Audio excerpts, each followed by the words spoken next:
নমস্কাৰ আজিৰ এই ভিডিঅ'টো জানো হওক ধনু ৰাশিৰ ব্যক্তিসকলৰ বাবে জানুৱাৰী মাহটো কেনেকুৱা যাব দন্ত ধ ফ ভ এইকেইটা আখৰেৰে যিসকল ব্যক্তিৰ নামাৰম্ভ হয় তেওঁলোকৰ হৈছে ধনু ৰাশি এই ভিডিঅ'টো চাই যদি ভাল লাগে তেতিয়াহ'লে এইকেইটা আখৰেৰে নামাৰম্ভ হোৱা ব্যক্তিসকলৰ সৈতে ভিডিঅ'টো শ্বেয়াৰ কৰিবলৈ নাপাহৰিব আজিৰ এই ভিডিঅ'টোত আমি স্বাস্থ্য ধন উপাৰ্জন ধন সঞ্চয় চৰকাৰী চাকৰি ব্যৱসায় ভাগ্য পিতা ধৰ্ম বা গুৰুজনৰ ক্ষেত্ৰত কেনেকুৱা হ'ব প্ৰেম প্ৰসংগ বা বৈবাহিক জীৱনত কেনেকুৱা হ'ব সাধাৰণ শিক্ষা উচ্চ শিক্ষা এই সকলোবিলাক দিশ ভালদৰে আলোচনা কৰিম তো এই ভিডিঅ'টো শেষলৈকে চাই থাকিব আপুনি যদি এতিয়ালৈকে মোৰ চেনেলটো সাবস্ক্ৰাইব কৰা নাই তেতিয়াহ'লে সাবস্ক্ৰাইব কৰি ল'ব আৰু ভৱিষ্যতে আপলোড কৰা ভিডিঅ'ৰ নটিফিকেশ্যন পাবৰ বাবে বেল আইকনটো অল সিলেক্ট কৰি দিব প্ৰথমতে জানো আহক আপোনালোকৰ স্বাস্থ্যৰ ক্ষেত্ৰত ৰাশিৰ অধিপতি হৈছে বৃহস্পতি আপোনালোকে দেখিবলৈ পাইছে বৰ্তমান ৰোগৰ স্থানস্থ হৈ আছে এটা শত্ৰু ৰাশিস্থ হৈ আছে এইটো বৃহস্পতি ধনৰ কাৰণে ভাল আপোনালোকৰ কম্পিটিশনৰ কাৰণে ভাল চৰকাৰী চাকৰি প্ৰাপ্তিৰ কাৰণে ভাল এইবিলাক ক্ষেত্ৰত যথেষ্ট ভাল প্ৰবলেম এটাই যে স্বাস্থ্যজনিত ক্ষেত্ৰত আপোনালোকে বহুত সাৱধান হৈ চলিব লাগিব এইখিনি সময়ছোৱাত সৰু এটা আপুনি ক্ষেত্ৰতে ইগনোৰ কৰিলেই স্বাস্থ্যৰ ক্ষেত্ৰত আপোনালোকৰ প্ৰবলেম ক্ৰিয়েট হ'ব শুক্ৰ গ্ৰহটো আপোনালোকৰ ৰোগৰ স্থানৰ অধিপতি হৈ যেহেতু শনি গ্ৰহটোৰ সৈতে কানেক্টেড হৈ আছে বৰ্তমান সময়ছোৱাত অৰ্থাৎ 2025 চনৰ জানুৱাৰীৰ 28 তাৰিখলৈকে শনি শুক্ৰৰ যুতিৰ কাৰণে অলপ বিষজনিত প্ৰবলেম কৰিব পাৰে কিডনিৰ প্ৰবলেম কৰিব পাৰে আপোনালোক অলপ সাৱধান হ'ব আপোনালোকৰ কিডনি ষ্টোন যদি হৈ আছে তেতিয়াহ'লে অলপ বেছি সাৱধানে হ'ব লাগিব এইখিনি ক্ষেত্ৰত আপোনালোকে সাৱধান হ'লে হ'ল ৰোগৰ স্থানত কেতু গ্ৰহটোৰ দৃষ্টি আছে ৰোগৰ স্থানত বুধ গ্ৰহটোৰ 4 তাৰিখলৈকে দৃষ্টি আছে বুধ গ্ৰহটো পাৰে মই ইগনৰে কৰিলো যেহেতু 4 দিন মাত্ৰ আছে কেতুৰ দৃষ্টিটো যেহেতু বহু দিনলৈকে ইয়াতে থাকিব বৰ্তমান সময়ছোৱাত আপোনালোকে কেতুৰ ফালৰ পৰা অলপ প্ৰবলেম ক্ৰিয়েট কৰিব পাৰে মংগল গ্ৰহটো ৰোগৰ স্থানৰ অধিপতিৰ সৈতে ইয়াতে দৃষ্টি দি আছে বৰ্তমান সময়ছোৱাত বৃহস্পতিৰ ওপৰতো বুধ গ্ৰহটোৰ দৃষ্টি আছে আৰু কেতুৰো দৃষ্টি আছে যিসকল ডায়াবেটিছ ৰোগী আছে বা যিসকল আপোনালোকৰ লিভাৰ সম্বন্ধীয় প্ৰবলেম হৈ আছে আপোনালোকে অলপ বেছি সাৱধান হৈ চলিব লাগিব এনে স্বাস্থ্যজনিত ক্ষেত্ৰত অহা বছৰৰ অৰ্থাৎ 2025 বৰ্ষৰে কৈছো যে মে মাহৰ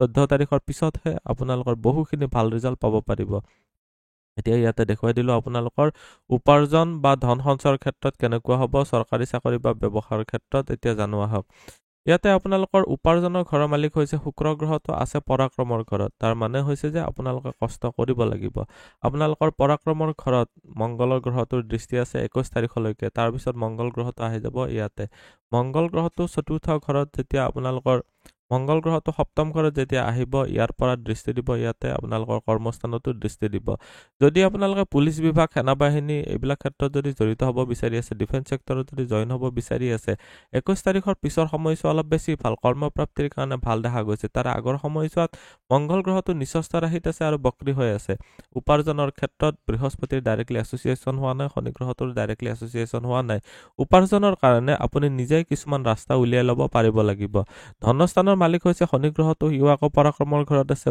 উপাৰ্জনৰ ঘৰৰ মালিকো যায় কিনে পৰাক্ৰমৰ ঘৰত আছে এইটো ভাতৃ ভন্তিৰ স্থান হয় এইটো সৰু সুৰা ভ্ৰমণৰ স্থান হয় সো আপোনালোকে উপাৰ্জন কৰাৰ ক্ষেত্ৰতে আপোনালোকে সৰু সুৰা ভ্ৰমণ কৰিবলগীয়াত পৰিব পাৰে তাৰ কাৰণে আপোনালোকে ৰেডি থাকিব লাগিব শনি গ্ৰহটোৰ স্থিতি যেহেতু ধনস্থানৰ মালিক হৈ কিনে পৰাক্ৰমৰ ঘৰত আছে সো পৰাক্ৰম কৰক 21 তাৰিখলৈকে মংগল গ্ৰহটোৰ দৃষ্টি আছে আপোনালোকৰ জমা ধনো এইখিনি সময়ছোৱাত দৌৰাদৌৰিৰ কাৰণে খৰচ হৈ যাব পাৰে সো দৌৰাদৌৰি নকৰিব অন্যথা আপোনালোকৰ বাকী ঠিকেই দেখা গৈছে চাকৰি প্ৰাপ্তিৰ কাৰণে এইখিনি সমস্যা যথেষ্ট ভাল বৃহস্পতিৰ কম্পিটিশনৰ ঘৰৰ পৰা যেহেতু কৰ্মস্থানৰ দৃষ্টি দিছে এইটো সাৰ্ভিসৰ ঘৰ হয় আপোনালোকে যদি teaching line banking sector computer related কাম এইবিলাক যদি কৰিব বিচাৰি আছে বা শিক্ষক পুৰোহিত ন্যায়ালয় ৰিলেটেড কাম টকা পইচাৰ যত লেনদেন হয় মেনেজাৰ এসিস্টেন্ট সুতৰ ব্যৱসায় ফলতৰকাৰী ব্যৱসায় পণ্ডিত ৰাজনীতিক মনোবিজ্ঞানী মানৱ উন্নয়ন এইবিলাক ক্ষেত্ৰত যদি জড়িত হ'ব বিচাৰি আছে এইখিনি সমস্যাত আপোনালোকে ভাল পাৰফৰ্ম কৰিব পাৰিব ব্যৱসায়ৰ ঘৰৰ মালিক হৈছে বুধ গ্ৰহটো দেখিবলৈ পাৰিছে 4 তাৰিখলৈকে ইয়াতে আছে 4 তাৰিখৰ পৰা 24 তাৰিখলৈকে বুধ গ্ৰহটো আপোনালোকৰ ৰাশিত আহিব আৰু 24 তাৰিখৰ পিছত বুধ গ্ৰহটো আকৌ আপোনালোকৰ ধনস্থানত যাব 4 তাৰিখৰ পিছৰ সময়ছোৱা আপোনালোকৰ ব্যৱসায়ৰ ক্ষেত্ৰত যথেষ্ট ভাল আপোনালোকৰ ধনু ৰাশিৰ যিসকল ব্যক্তি থাকে তেওঁলোকৰ কাৰণে ব্যৱসায়টো এটা নিজৰ জন্মগত টেলেন্ট বুলি ক'ব পাৰে কাৰণ আপোনালোকৰ সপ্তম ঘৰৰ মালিক হৈছে বুধ গ্ৰহটোৰ স্থিতি মজবুত থাকিলে আপোনালোকৰ কাৰণে এইটো এটা অতিশয় ভাল স্থিতি হ'ব এতিয়া দেখুৱাই দিছোঁ আপোনালোকৰ ব্যৱসায়ৰ ঘৰত কাৰ কাৰ দৃষ্টি আছে। ব্যৱসায়ৰ ঘৰতো মধ্যত পৰি আছে বৃহস্পতি আৰু একফালে মংগলৰ মাজত পৰি আছে। দুটা আপোনালোকৰ ৰাশিৰ অধিপতিৰ মিত্ৰ গ্ৰহ হয়। এটা ৰাশিৰ অধিপতি নিজে আৰু এটা মিত্ৰ গ্ৰহ হয়। চ' বৰ্তমান সময়ছোৱাত ভাল দেখা গৈছে।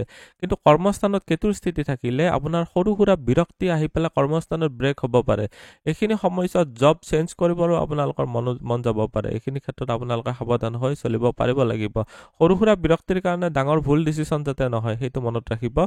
ভাগ্য পিতা ধৰ্ম বা গুৰুজনৰ ক্ষেত্ৰত চালে ভাগ্যস্থানৰ মালিক হৈছে ৰবি। ৰবি আৰম্ভণিতে ইয়াতে 14 তাৰিখলৈকে আছে। 14 তাৰিখৰ পিছত ৰবি আপোনালোকৰ ইয়াতে দ্বিতীয় ঘৰত যাব।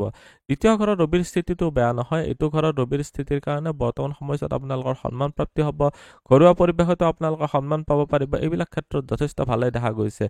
ধৰ্মকৰ্মৰ ক্ষেত্ৰত বেয়া নহয়, কিন্তু ধৰ্মকৰ্মৰ ক্ষেত্ৰত অৱশ্যে আপোনালোকে বেছি ইনভলভ হ'লে শনি গ্ৰহটোৰ ফালৰ পৰা অলপ প্ৰব্লেম ক্ৰিয়েট দেখা গৈছে। এইখিনি সময়ছোৱাত আপোনালোকে নিজৰ ধৰ্মটো পালন কৰি চলক, যিমানখিনি পাৰে নিজৰ লয়েলটি মেইনটেইন কৰক। এইখিনি সময়ছোৱাত পিতা বা গুৰুজনৰ সৈতে অলপ মনোমালিন্য হ'ব পাৰে বা আপোনালোকে যিখিনি ধৰি লওক প্ৰাপ্য আপোনালোকৰ আছিলে সেইখিনিও আপোনালোকৰ এইখিনি সময়ছোৱাত বিৰত হৈ যাব পাৰে। অলপ সাৱধান হ'ব লাগিব। ধনু ৰাশিৰ বৰ্তমান এইটো মাহত বহুত ভাল চলি থকা নাই, বিশেষকৈ স্বাস্থ্যজনিত আৰু লাক ফেক্টৰটো যদি চাওঁ, এনেই আপোনালোকৰ অপৰচুনিটি ভাল, সুযোগ সুবিধাবিলাক দেখা দিব, কিন্তু আপোনালোকৰ চেষ্টাৰ বলতে ল'ব লাগিব। প্ৰেম প্ৰসংগ বা বিবাহৰ ক্ষেত্ৰত চালে লাভ ৰিলেশ্যনশ্বিপৰ ঘৰৰ মালিক মংগল গ্ৰহটো 21 তাৰিখলৈকে ইয়াতে আপোনালোকৰ অষ্টম ঘৰত আছে, যিটো এটা সংঘৰ্ষৰ ঘৰ হয়। তাৰ পিছত 21 তাৰিখৰ পিছত মংগল যেতিয়া আপোনালোকৰ ইয়াতে আহিব, এইখিনি সময়ছোৱাত আপোনালোকৰ কাৰণে বিবাহৰ কাৰণে যথেষ্ট ভাল হ'ব। বহুতৰ কাৰণে এনেকুৱা হ'ব যে আপোনালোকৰ বহুত দিনৰ পৰা ৰৈ যোৱা বা আপোনালোকৰ এৰা এৰি হোৱা গাৰ্লফ্ৰেণ্ডৰ বা আপোনালোকৰ বয়ফ্ৰেণ্ডৰ সৈতে, মই প্ৰেমিক প্ৰেমিকাৰ কথাই কৈছোঁ, যে আপোনালোকৰ এইখিনি সময়ছোৱাত আকৌ কানেকশ্যন বনিব পাৰে। এইখিনি সময়ছোৱাত আপোনালোকে যদি আকৌ ঘূৰাই পাব বিচাৰি আছে, এবাৰ আপোনালোকে অলপ দুখোজ আগবাঢ়ি চাব পাৰে। এতিয়া চাব যে আপোনালোকৰ বিবাহিত জীৱনত ৰবিৰ দৃষ্টি আছে 14 তাৰিখলৈকে। এইটো ঘৰত অইন কোনো গ্ৰহৰ গোটেইটো মাহ প্ৰভাৱ নাই, কিন্তু 4 তাৰিখৰ পৰা 24 তাৰিখলৈকে বুধ গ্ৰহটোৰো ইয়াতে দৃষ্টি আছে। এইখিনি সময়ছোৱা আপোনালোকে যদি পাৰ্টনাৰশ্বিপত যদি কিবা ব্যৱসায় কৰে, নিজৰ পতি বা পত্নীৰ সৈতে মিলি যদি ব্যৱসায় কৰি আছে, তেতিয়াহ'লে এইখিনি সময়ছোৱা যথেষ্ট ভাল, আপোনালোকে নিশ্চয় লাভান্বিত হ'ব পাৰিব। আপোনালোকৰ এতিয়া যদি আপোনালোকৰ চাওঁ, আপোনালোকৰ শিক্ষা দীক্ষাৰ ক্ষেত্ৰত, সাধাৰণ শিক্ষা উচ্চ শিক্ষাৰ ক্ষেত্ৰত, সাধাৰণ শিক্ষাৰ ঘৰত ৰাহুৰ স্থিতি যথেষ্ট ভাল। উচ্চ শিক্ষাৰ ঘৰৰ মালিক অৱশ্যে ইয়াতে 21 তাৰিখলৈকে অষ্টম ঘৰত আছে, অলপ সংঘৰ্ষ কৰোৱাব।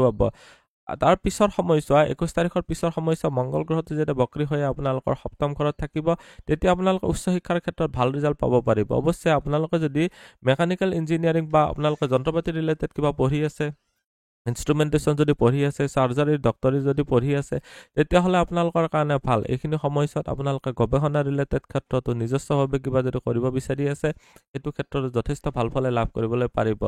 আজিৰ এই ভিডিঅ'টোত আমি ধনু ৰাশিৰ ব্যক্তিসকলৰ বাবে জানুৱাৰী মাহটো কেনেকুৱা যাব গোটেইখিনি জানিলোঁ। ভিডিঅ'টো চাই কেনেকুৱা লাগিলে কমেণ্টত নিশ্চয় জনাব।